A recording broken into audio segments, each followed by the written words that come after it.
Hey everybody, it's Blaise here, and today I thought I'd show you some animating away from my desk. You know, I spent 21 years with Walt Disney Feature Animation. I've been animating for over 27 years. And, you know, a big part of that experience was animating on paper. I worked on The Lion King and Beauty and the Beast and Aladdin, Pocahontas and Mulan. I directed a film called Brother Bear, but all those films, they were done old school. They were done on paper. And so it's only been in the last couple of years that I've made the transition working what we call paperless animation, working digitally. And, you know, I've got a couple of pieces of equipment, one being software, the other one being hardware that, you know, they go together like peanut butter and jelly. They're just perfect. You know, for my animation software, I use a program called TV Paint. It's fantastic. The drawing quality, everything, it feels like I'm drawing on paper. It's really, really great, and I'll take you through some of that. But also the hardware, this is what I want to talk about today. The hardware I'm going to use today is I'm just going to use an Intuos Pro tablet. You know, a lot of people ask me what I use for equipment when I'm animating, and most of the time I use a Cintiq. I've got a Cintiq 24 HD. I like, you know, a nice big screen, and I like to animate really big. But you know, there's times when I want to be downstairs with my family, or if I want to be out and about. And my tablet is a really great substitute. I can be down here working on my computer here, or I can be out hooked up with my laptop, and I can be sitting at the park, I can be sitting in a restaurant, and I can be animating. And so, and it's also a much more economical way if your budget is tight and you can't swing getting a Cintiq. An Intuos Pro, a tablet like this, is a great alternative, and I'm going to show you now. So why don't we just go ahead and get started. I'm just going to show you the interface here. First of all, this is TV Paint, and so I'm working on some animation of this ballerina, and she jumps up into the air. And I've got a fair number of the drawings in here, but there's still some gaps. And so what I thought I'd do is I'd take you guys through and do a couple of drawings and show you how easy it is to do this on our tablet. So you can see I'm sliding the slider up and down the timeline here. Each one of these gaps you can see right here and right here, these are drawings.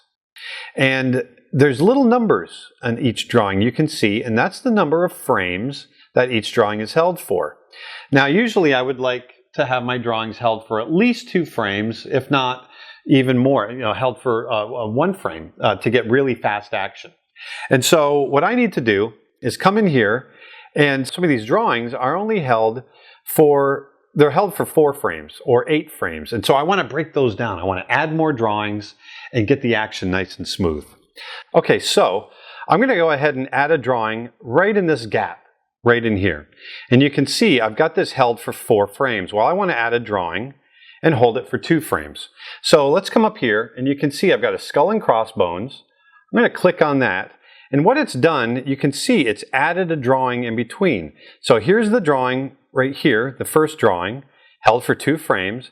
And then I've got a blank. It's giving me a blank drawing, and then the next drawing. So I got to add a drawing in between these 2.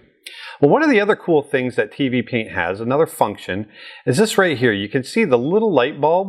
Well, when I turn that on, all of a sudden you can see my drawing before and after. It's my light table.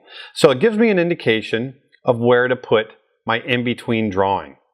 And it's sort of like, you know, when I'm working traditionally with paper, I'm flipping back and forth to see the action. Well, this enables me to do that.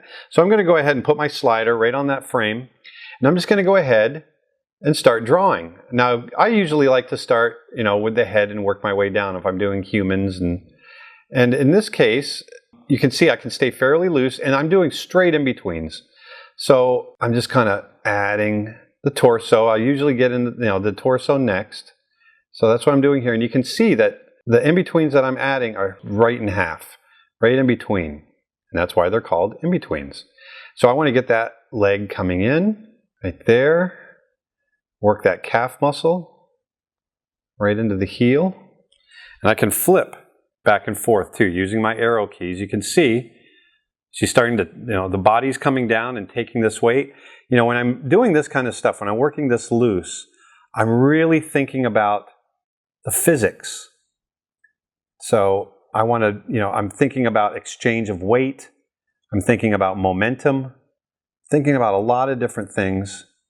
And, you know, one of the things I always talk about to young animators and people that really don't maybe quite understand animation is that animation, in my opinion, is one of the most left and right brain functions, because obviously you're using your right brain and being really creative and figuring out the acting and the emotion and all that kind of stuff. But animation, when you're thinking about the physics and the movement, is also a very analytical process, and it requires a lot of kind of left brain thinking.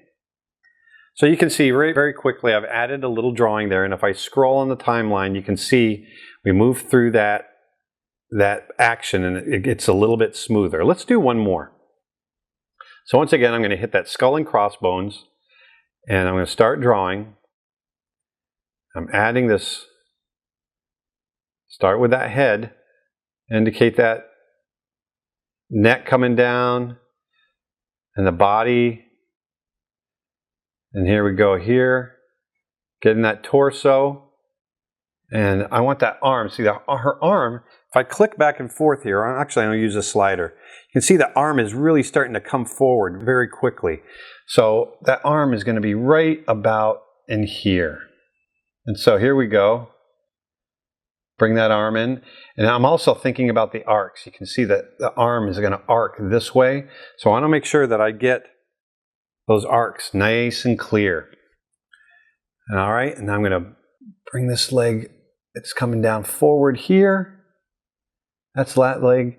And then this leg here, the one closest to us, is starting to come through. It's coming forward. There's that foot. There we go. This action that she's doing is basically an anticipation for a big leap. She's going to leap up into the air. And so what she's doing, I'm thinking about, once again, the physics. She's gathering up that energy to make that leap up into the air. And so here you can see,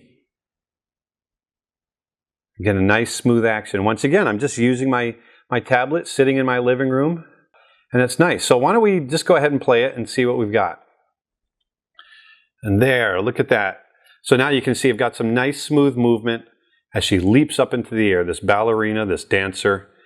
And so I really highly recommend, if you want to get into animation and you are on a limited budget, you know, the tablet is a great option. I use it all the time. I really like it.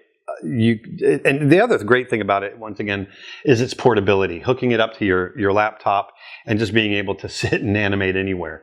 So anyway, get out there, check into TV Paint, start working on your tablet, and go animate something. I'll talk to you next time.